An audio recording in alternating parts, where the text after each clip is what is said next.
The President of the Republic, Salva Kiir Mayardit, has signed the IGAD Plus Compromise Peace Agreement with key reservation on the document. Addressing the ceremony, the President Kiir appeals to the mediators to reconsider the reservation made by the government on peace deal, as well as help in the implementation of the compromised agreement. Regional leaders from Kenya, Uganda, Ethiopia, and first Vice President of Sudan encourage South Sudanese to accept peace for development of the country.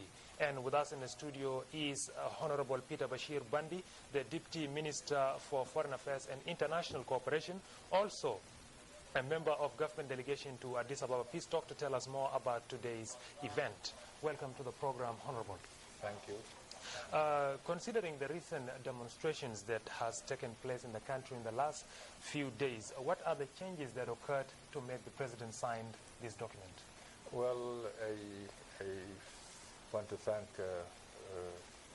SSTV for giving me this opportunity. Definitely, as we all know, that we were supposed to have signed this peace agreement on the 17th, which was put as a deadline. But because the President was mindful about the public opinion, this is why we came back for consultations. And I think after wide consultation with different categories of our community and at the leadership level, and also consulting with our friends in the region, and I think it was decided that at the level of the leadership that we should sign this peace, but stating the reservation that we had. So we could say that all these reservations actually are reflections of the concerns of the people. And I want to reiterate here that the President is mindful about the position that has been expressed by different communities of our southern community. What does today's signing mean for the political crisis that has engulfed the country? It means a new stage. It means a commitment to peace. And I think the President is by nature a peacemaker. I believe because peace happened to be a very rare commodity in South Sudan, and it is a national priority #1. And the President is on record being a peaceful man, a man who is looking for peace. So he is actually signing this peace to show his goodwill to the people. But it is the beginning of a new challenges. As you are aware that we signed this peace with reservations, and the challenges will be in the implementation of the provisions that were clearly stated in the reservations that we had in some provisions of the peace agreement. So we need to really stand by the President, and we need to be by his side so that we face those challenges together.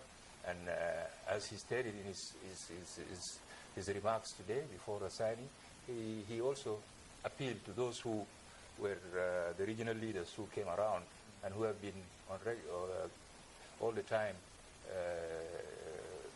seized to see that the problem of war and peace in South Sudan is brought to an end.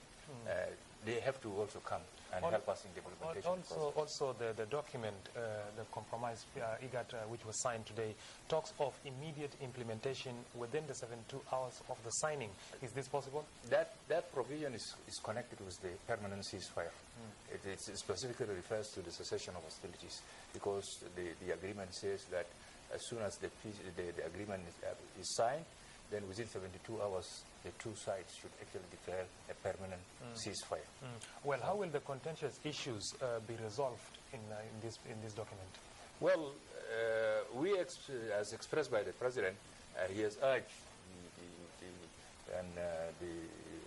the IGAD Plus and our partners and the leaders in the region that we have stated our reservation very clearly, and this is on record to show that if there are going to be any difficulties in future in terms of the implementation process we should not be blamed, because we thought there is an opportunity for us and the opportunity for IGAD to really take our reservations very seriously, so that we have a lasting and a durable peace in Southern Sudan.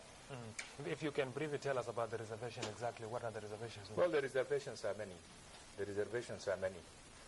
I could cite an example like the issue of consent, that an agreement that the president is more or less hands is tied.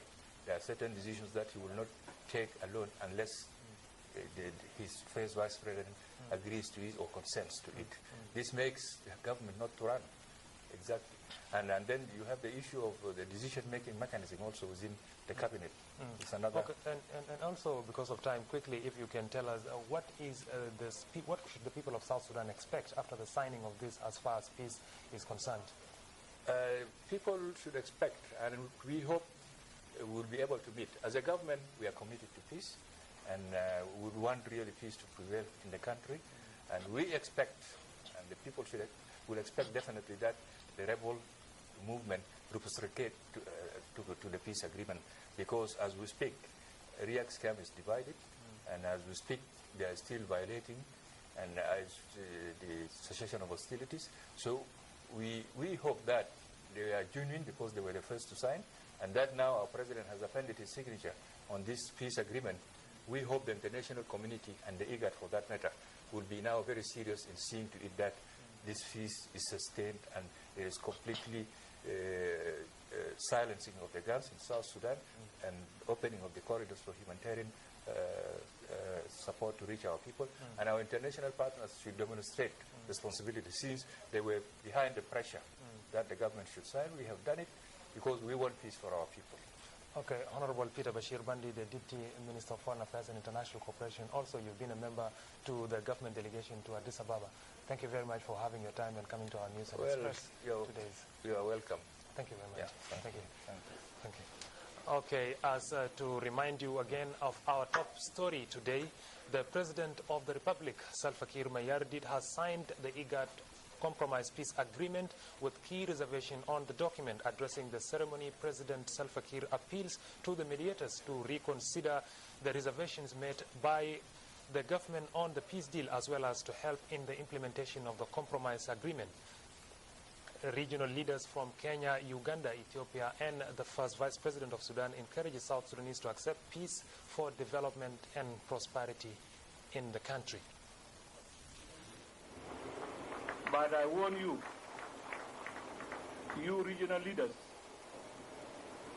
to stand with us in the implementation. Otherwise, we may spoil it if it is left to us. Sisters, for the sake of peace and harmony in South Sudan.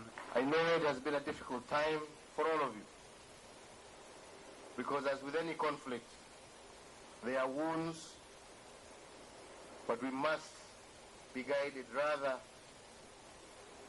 by the spirit, not of anger, not of finger pointing, but one of reconciliation and one of trying to understand that we cannot live in the past, but focus our attentions on the future. Government will navigate together with you to bring peace and tranquility in the future. South Sudanese has fought for more than half a century to see that development and prosperity comes to the people of South Sudan. And I hope that this is a day when this peace and tranquility and working for development begins.